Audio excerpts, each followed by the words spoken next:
दाखिल तो हो गया था, लेकिन जब मैनेजर ने उससे पैसे निकालने के लिए कार्ड मांगा तो उसके पास कार्ड नहीं था। उसकी फटे हाल हालत देखकर पहले ही मैनेजर को गुस्सा आ रहा था और उसमें लकी ने ये डिमांड रख दी थी कि वो फिंगरप्रिंट से पैसे निकलवाना चाहता था। लेकिन पानी तब सर के ऊपर से निकल गया जब उंगली मैच नहीं हुई। मैनेजर ने फोन निकाला और पुलिस को फोन लगाने लगा। अरे अरे ये क्या कर रहे हो? देखिए सर, मेरी बात सुनिए, मैं कोई क्रिमिनल नहीं हूँ। हो सकता है मैंने गलत उंगली लगा दी हो, बस आप मेरे को एक लास्ट बार फिंगरप्रिंट लगाने दो प्लीज। लकी ने उसके सामने हाथ जोड़ते हुए कहा, देख ये उंगली भी अगर नहीं लगी ना तो फिर ये मत कहना कि मैं अगली उंगली भी ट्राई करके देखता हूँ। बार बार ऐसा नहीं चलने वाला है। अगर ये वाली काम नहीं की तो मैं सीधा पुलिस को फोन करने वाला हूँ अभी। मैनेजर ने लकी को धमकाते हुए कहा। उसने अपने एक हाथ में मशीन और दूसरे हाथ में मोबाइल फोन पकड़ा हुआ था। उसने अपनी स्क्रीन पर पुलिस का नंबर खोल रखा था और उसका अंगूठा हरे बटन पर ही टिका हुआ था। इधर लकी ने अपने सीधे हाथ की उंगली को अपने पैंट से साफ किया और भगवान का नाम लेकर उसे उस मशीन पर लगा दिया। जैसे ही उसकी उंगली उस मशीन पर पड़ी, अब की बार फिर मशीन से एक आवाज आई और वो चमक कर हरी हो उठी। तभी मैनेजर के मोबाइल पर एक मैसेज आया। मैनेजर ने उस मैसेज को पढ़ना शुरू किया। Verification successful. खाता 1, नाम लक्ष्मण लाल अग्रवाल, खाता नंबर 01104। जैसे ही मैनेजर ने इस मैसेज को देखा, उसकी आंखें फटी की फटी रह गई थी। उस मशीन पर चमकती लाइट को देखते हुए लकी की आंखें भी चमक आई थी। लकी उस हरी बत्ती को देखते ही झूम उठा था और फिर उसने मैनेजर को घूर कर देखा। उसके दिमाग में वो सारी बातें चल रही थी जो मैनेजर उससे अभी थोड़ी देर पहले सुना रहा था। इधर मैनेजर ने उसके आगे हाथ जोड़े और खिसिया कर हंसते हुए कहा, लक्ष्मण सर प्लीज़ मुझे माफ़ कर देना सर। मैं इस ब्रांच में नया आया हूँ और इसलिए मुझे मालूम नहीं था कि आप कौन हो। मैं इस ब्रांच का कस्टमर मैनेजर शशिकांत वर्मा हूँ। प्लीज़ आगे भी मेरा ध्यान रखना सर, प्लीज़। Sorry sir. हाँ ठीक है, तो मुझे ये बताओ कि मेरे खाते में कितने पैसे रखे हुए हैं, लकी ने कहा और वो अब सोफे पर बैठ गया। मैनेजर उसके सामने ही खड़ा हुआ था और उसके खाते की जानकारी अपने फ़ोन पर ही निकाल रहा था। उसने अपने फ़ोन पर इधर उधर कुछ उंगलियां चलाई और बोला, हो गया सर, आपके खाते में इस वक्त 90,80,70,650 रुपए रखे हुए हैं सर। शशिकांत के खुद के होश इतनी बड़ी रकम को देखने के बाद उड़ गए थे। उसे विश्वास नहीं हो रहा था कि इस आदमी के खाते में इतना पैसा भी हो सकता था। लकी की शक्ल देखकर तो यही लग रहा था कि उसकी उम्र 20 से 22 साल से ज्यादा नहीं थी। ऐसे में अगर उसके खाते में इतना सारा पैसा रखा हुआ था तो ये वाकई बहुत बड़ी बात थी। शशिकांत अपने मन में ये सोच रहा था कि दुनिया के 99% लोग ही अपनी पूरी जिंदगी काम करने के बाद भी इतना पैसा नहीं कमा सकते थे जितना कि लकी के खाते में इतनी छोटी सी उम्र में रखा हुआ था। लेकिन लकी ने इधर जब उसके फोन में अपने खाते पर पड़ी हुई जानकारी को देखा तो उसे कुछ अजीब सा लगा। उसे लग रहा था कि उसे तुरंत इतने पैसों के हिसाब से अब अपनी जिंदगी को ढालने की कोशिश करनी शुरू कर देनी चाहिए, वरना उसके साथ वही होने वाला था जो आज बैंक में उसके साथ हुआ था।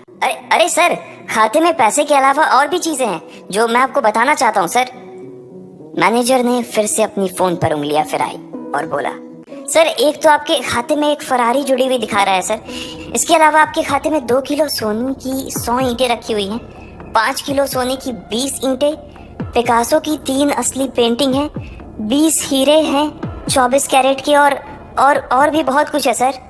मैनेजर ने हाफते हुए और अपने पसीने साफ करते हुए कहा। इतना सारा धन देखने के बाद शशिकांत की आंखें तो बाहर ही निकल आई थी। उसने कभी लकी जितना अमीर आदमी अपनी जिंदगी में नहीं देखा था।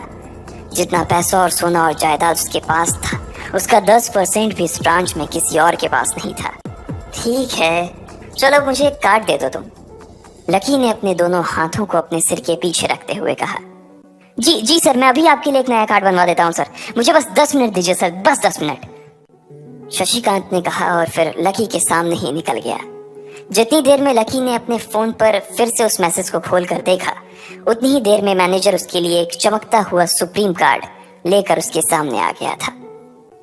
लेकिन उस कार्ड को देखने के बाद ना जाने क्यों मैनेजर को ऐसा लग रहा था कि ये कार्ड लकी की संपत्ति के आगे कुछ भी नहीं था।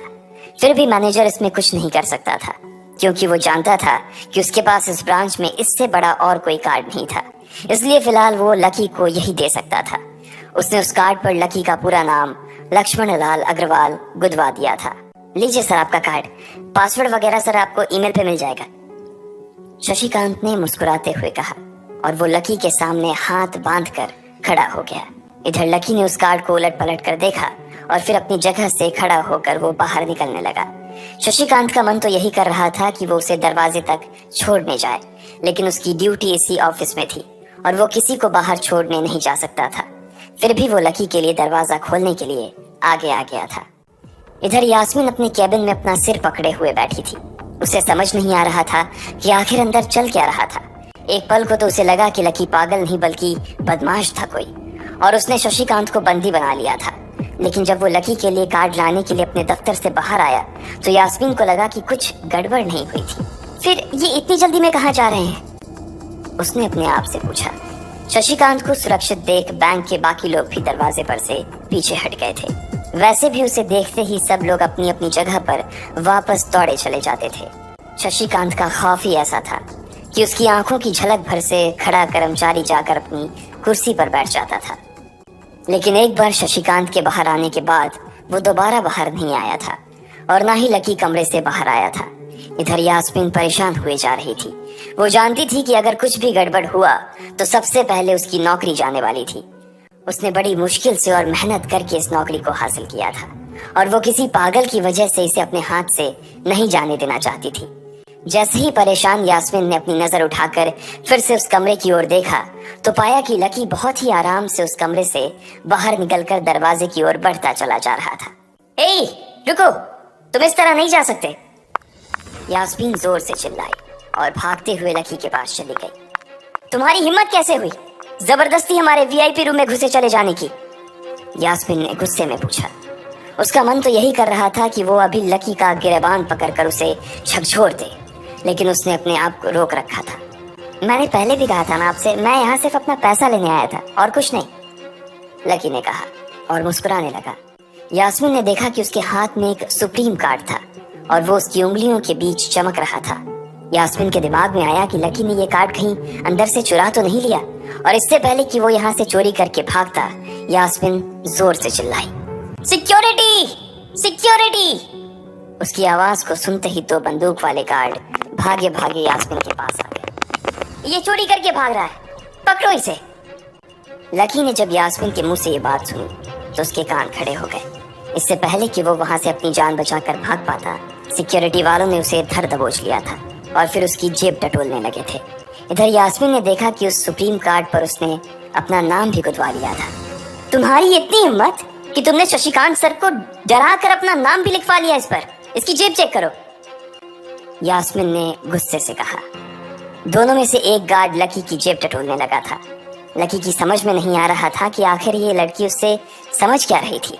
अगर उसे उसके खाते या इसकी संपत्ति या सिर्फ इसके परिवार के बारे में भी पता चल जाता तो भी यास्मीन उसके पैरों में गिर जाती। इससे पहले कि लकी अपनी सफाई में कुछ कह पाता, एक गार्ड बोला, मैडम, इसकी जेब में तो कुछ नहीं है, बल्कि फटी हुई जेब है इसकी। तभी उसकी बात सुनकर दूसरे सिपाही ने कहा, मैडम, हो सकता है ये इसी जेब में चाकू रख कर लाया हो और उसको निकालते वक्त उसी चाकू से इसकी जेब फट गई होगी, मुझे तो ऐसा ही लग रहा है। दूसरे सिपाही ने अपनी लड़खड़ाती जबान में बोला, अरे पागल हो क्या, ये सब आप लोग क्या बोल रहे हो, शशिका। इससे पहले कि लकी आगे कुछ बोल पाता, एक गार्ड ने उसके दोनों हाथों को मरोड़ दिया था। इधर यास्मीन अपने मन में सोच रही थी कि अगर वो चाकू लाया था तो फिर वो चला कहाँ गया था। बाप रे! अचानक से यास्मीन की आंखें बड़ी सी हो गई थी। उसे लगा कि लकी ने उस चाकू से शशिकांत का खून कर दिया था। यास्मीन ने तुरंत अपना फोन निकाला और पुलिस को फोन मिलाते हुए कहा, हेलो पुलिस स्टेशन, मैं न्यू सिटी बैंक से बोल रही हूँ। हमारे बैंक में एक सनकी चोर घुस आया है और उसने हमारे कस्टमर मैनेजर का खून कर दिया है, आप प्लीज जल्दी आ जाइए सर, यास्मीन ने घबराते हुए कहा और फोन रख दिया। तब तक दोनों गार्ड ने लकी को नीचे घुटनों के बल बैठा दिया था और उसके सिर पर बंदूक तान दी थी। जैसे ही बाकी लोगों ने भी अपनी आंखों के सामने ये मंजर देखा तो वो सब लोग भी लकी के आसपास घेरा बनाकर खड़े हो गए। अंदर बैठे मैनेजर ने जब इस हलचल को देखा तो वो भी अपना सारा सिस्टम बंद करके बाहर आ गया। अरे क्या हो रहा है ये सब, उसने जोर से आवाज देते हुए पूछा। जैसे ही सब लोगों ने उसकी आवाज सुनी तो वो चौंक गए और शशिकांत वर्मा की ओर देखने लगे। देखने वालों में यास्मीन भी शामिल थी और उसने देखा कि उसका मैनेजर तो जिंदा है और सही सलामत उसकी आंखों के सामने खड़ा था। सर, आप जिंदा हैं? यास्मीन ने खुशी और आश्चर्य भरे भाव के साथ शशिकांत की ओर देखते हुए कहा, लेकिन अगले ही पल उसकी खुशी की जगह दुख ने ले ली थी।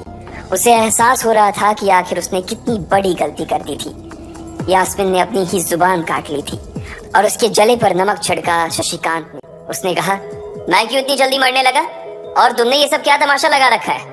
उसने कहा और फिर उस भीड़ की ओर बढ़ने लगा।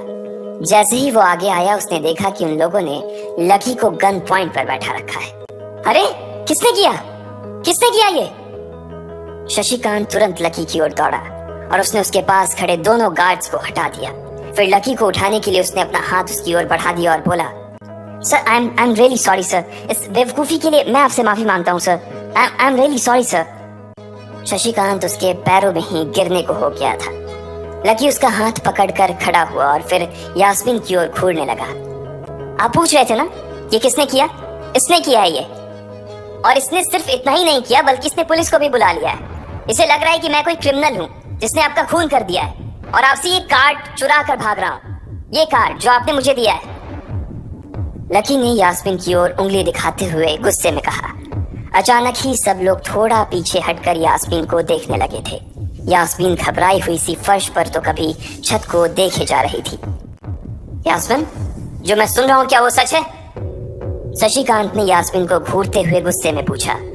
उसकी आंखों में छुपे गुस्से को यास्मीन बर्दाश्त नहीं कर पा रही थी, इसलिए उसकी ना तो लकी से और ना ही शशिकांत से नजर मिलाने की हिम्मत हो रही थी। फिर भी वो जानती थी कि उसका चुप रहना इस वक्त उसके लिए बहुत खतरनाक हो सकता था, इसलिए उसने कहा, सर ये सब मेरी गलती है सर, ये मेरी बहुत बड़ी मिसअंडरस्टैंडिंग है सर। मुझे लगा कि ये जबरदस्ती अंदर घुस आया है और इसने आपके ऊपर हमला करके आपसे जबरदस्ती ये कार्ड बनवा लिया है और फिर आपको मार दिया है सर। यास्मीन ने घबराते हुए कहा। उसकी डरी सहमी सी आंखों में अब आंसू ही आ गए थे। मैनेजर ने जब उसकी ये बात सुनी तो उसने अपना सिर पकड़ लिया। यास्मीन जैसी समझदार लड़की इतनी बड़ी भूल कैसे कर सकती थी? उसने लकी को पहचाना ही नहीं था। खैर, मैनेजर को लगा कि इसमें उसकी कोई गलती नहीं थी। जब वो खुद लकी को नहीं पहचान पाया था तो फिर यास्मीन कैसे पहचान पाती? इसलिए उसने सोचा कि सबके सामने उसे कुछ कहने से अच्छा था कि वो यास्मीन को एक कोने में ले जाकर लकी की सच्चाई बताए। शशिकांत ने उसका हाथ पकड़ा और उसे खींच कर अपने साथ खंबे के पास ले गया और बोला, तुम्हें मालूम है ये कौन है? अरे ये लक्ष्मण अग्रवाल है, लक्ष्मण अग्रवाल खानदान का वारिस। तुम्हें पता है ना कि अग्रवाल खानदान का खाता हमारे बैंक की जितनी भी शाखाएं हैं उसमें सबसे बड़ा खाता है। यास्मीन ने जैसे ही ये नाम सुना उसके पैरों के नीचे से जमीन खिसक गई थी। वो जानती थी कि अगर न्यू सिटी बैंक इतनी ऊंचाइयों पर पहुंचा था तो उसके पीछे अग्रवाल खानदान का सबसे बड़ा हाथ था। इस बात का जिक्र उससे तब भी किया गया था जब उसने नौकरी ज्वाइन की थी। तुम्हें पता है इस लड़के के नाम पे कितनी प्रॉपर्टी है? ये अपने दम पर ना इस पूरे एरिया को खरीद सकता है, शशिकांत ने यास्मीन से कहा। यास्मीन जैसे जैसे लकी को देखी जा रही थी वो बड़ी बड़ी आंखों से उसे घूरे जा रही थी। लकी कभी उन दोनों को देख रहा था तो कभी अपने आसपास खड़े लोगों को देख रहा था। अब सबसे पहले तो पुलिस को फोन करो और उनसे कहो कि हमसे गलती हो गई थी, और उसके बाद जाकर तुम उनसे भी माफी मांगो, और अगर उन्होंने तुम्हें माफ कर दिया तो तुम्हारी किस्मत, वरना समझ लेना कि तुम्हारी नौकरी चली गई, शशिकांत ने कहा और दौड़कर लकी के पास जाकर खड़ा हो गया। इधर यास्मीन अभी भी वहीं पर खड़ी थी। अभी अभी जो शशिकांत उसे बता कर गया था वो यास्मीन पचा नहीं पा रही थी। उसे लग रहा था कि इसमें उसकी कोई गलती नहीं थी, लेकिन कोई इसकी सुनने वाला नहीं था। बैंक उस छोटी सी मैनेजर के चक्कर में अपने सबसे बड़े कस्टमर को छोड़ने वाला तो नहीं था। अब मेरे पास और कोई रास्ता नहीं बचा है, यास्मीन ने निराश होते हुए अपने आप से कहा, और फिर अपनी जेब से फोन निकालकर पुलिस थाने में फोन लगाया। जैसे ही यास्मीन ने पुलिस वालों से ये कहा कि उससे गलती हो गई और जिसे वो बदमाश समझ रही थी असल में वो बदमाश नहीं बल्कि शहर के सबसे बड़े रईस का बेटा था, तो उधर से आवाज आई, मैडम सॉरी, लेकिन अब तो गाड़ी निकल गई है, वहां पहुंचती होगी, अब आपको जो भी कहना है इंस्पेक्टर साहब से कह देना। और उस पुलिस वाले ने फोन काट दिया। मर गए, यास्मीन ने अपने आप से निराश होते हुए कहा। उसके हाथ थर थर कांप रहे थे। उसे समझ नहीं आ रहा था कि अब वो क्या करे। अब उसके पास लकी से माफी मांगने के अलावा और कोई चारा नहीं बचा था। लेकिन अगर लकी सर ने मुझे माफ नहीं किया और उल्टा मेरे ऊपर डिफेमेशन का चार्ज लगा दिया तो, यास्मीन ने अपने आप से कहा, और वो अब और भी ज्यादा घबरा गई थी। उसने देखा कि लकी उसे घूर कर देख रहा था। शशिकांत पूरी कोशिश कर रहा था कि वो लकी को शांत करवा सके, लेकिन लकी वहां से हिलने का नाम तक नहीं ले रहा था। यास्मीन उसके पास पहुंच गई थी। वैसे तो वो जानती थी कि उसे माफी मांगने से उसकी किस्मत बदलने वाली तो थी नहीं, फिर भी उसने एक बार कोशिश करनी चाहिए और लकी से कहा, सर मैं आपको गलत समझ रही थी सर। एक्चुअली आपके। यास्मीन ने उसके कपड़े को देखा और एक सांस लेते हुए आगे बोली, सर प्लीज मुझे माफ कर दीजिए सर, मेरी इंटेंशन आपको हर्ट करने की बिल्कुल भी नहीं थी। मैं तो जो कुछ कर रही थी बैंक की सेफ्टी के लिए कर रही थी सर। यास्मीन ने गिड़गिड़ाते हुए कहा और नीचे देखने लगी। इट्स ओके, कोई बात नहीं है, लकी ने कहा और उसके हाथ से अपना सुप्रीम कार्ड लेकर निकल गया। यास्मीन को अपने कानों पर तो विश्वास ही नहीं हो रहा था। वो मान ही नहीं पा रही थी कि लकी ने उसे माफ कर दिया था। उधर लकी को अपने आप पर विश्वास नहीं हो रहा था कि वो रातों रात इतना अमीर हो गया था। आखिर लकी इतने पैसों का क्या करने वाला था? क्या उसके खाते की बैलेंस की तरह वो भी रातों रात बदल जाता? ये पैसा उसकी जिंदगी को क्या दिशा देने वाले थे?